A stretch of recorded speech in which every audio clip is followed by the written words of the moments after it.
Léo Messi et Neymar sifflés par le Parc des Princes, Bruno Genesio qui donne une nouvelle leçon à Lyon, le record de Cristiano Ronaldo ou encore des nouvelles de Chelsea avant Lille et la Ligue des Champions, on en parle tout de suite dans le journal de Made in Foot.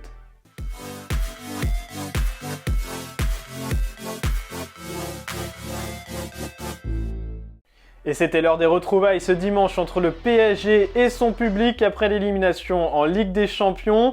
Et forcément, le Parc des Princes a réservé un accueil hostile à ses joueurs, en particulier à Neymar et à Léo Messi, copieusement sifflés, alors que Kylian Mbappé a lui été largement applaudi.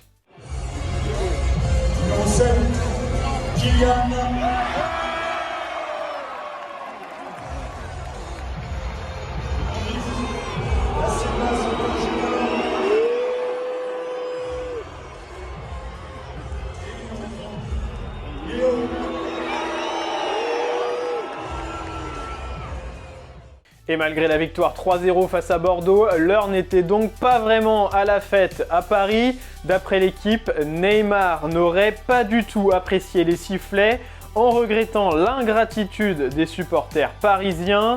Après le match, le Brésilien s'est rendu à Barcelone pour voir sa famille et en a profité pour réagir indirectement aux sifflets sur Instagram avec un petit tacle aux supporters parisiens, puisque Neymar a choisi la chanson, même sans comprendre, pour accompagner sa photo. Pour Léo Messi, c'est peut-être un retour définitif à Barcelone qui est en train de se préparer. Selon les médias catalans, Jorge Messi, le père du septuple Ballon d'Or, aurait pris contact avec le Barça pour évoquer un retour. Et tout ça avant que Léo Messi ne soit sifflé par le Parc des Princes ce dimanche. Pas certain que cet accueil du public parisien ne facilite son intégration ni ne lui donne envie de rester. Surtout que, comme l'expliquait l'équipe ce week-end, le PSG prépare un gros ménage cet été.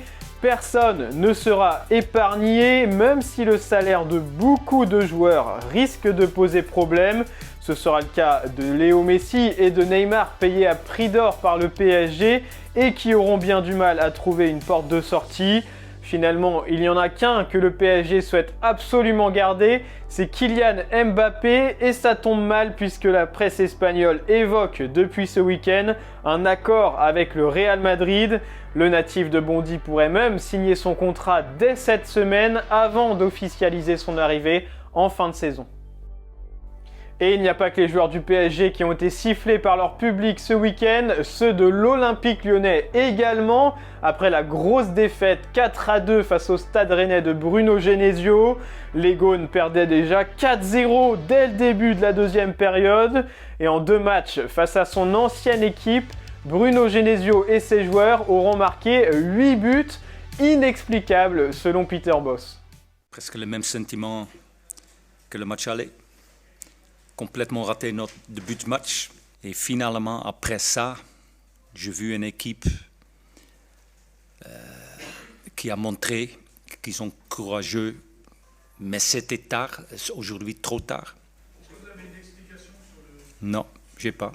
Vraiment, honnêtement, j'ai pas. Et après la victoire à Porto, Lyon a donc rechuté à domicile comme un symbole de cette saison en montagne russe pour les Lyonnais. Désormais éliminé de la course à la Ligue des Champions, le club de Jean-Michel Aulas n'a plus que la Ligue Europa pour embellir la fin de saison. Et Cristiano Ronaldo est officiellement devenu le meilleur buteur de l'histoire du football ce week-end. L'attaquant de Manchester United a inscrit un triplé face à Tottenham, de quoi porter son total à 807 buts sur l'ensemble de sa carrière, soit 2 de plus que Joseph Bican, attaquant tchécoslovaque, qui était jusque-là considéré par le numéro 1 par la FIFA, un nouveau record dans la légende de CR7. Et après ce week-end de Ligue 1, c'est une nouvelle semaine de Ligue des Champions qui débute avec le dernier représentant français, le LOSC, qui va tenter de renverser Chelsea à domicile après sa défaite 2-0 en Angleterre. Une équipe de Chelsea perturbée par des problèmes extrasportifs autour de son propriétaire russe Roman Abramovich. Les comptes bancaires du club londonien ont notamment été bloqués De quoi compliquer le déplacement des Blues dans le nord de la France. Mais Thomas Tuchel s'est dit prêt lui-même à conduire le bus pour emmener ses joueurs jusqu'à Lille.